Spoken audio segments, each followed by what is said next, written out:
2024 US തെരഞ്ഞെടുപ്പിൻ്റെ ചിത്രം പതിയെ മാറി വരികയാണ്.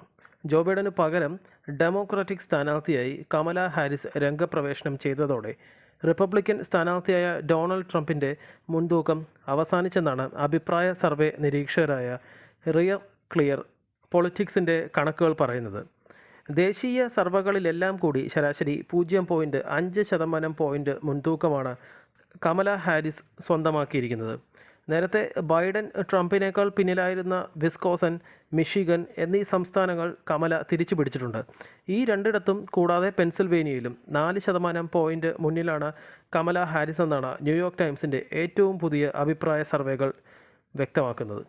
അഭിപ്രായ സർവേകളെല്ലാം കൃത്യമായ ജനമനസ്സാണോ പങ്കുവയ്ക്കുന്നത്? കഴിഞ്ഞ ലോക്സഭാ തിരഞ്ഞെടുപ്പിൽ ഇന്ത്യയിലെ അഭിപ്രായ സർവേകളെല്ലാം തകിടം മറിക്കുന്നതായിരുന്നു വന്ന റിസൾട്ടുകൾ.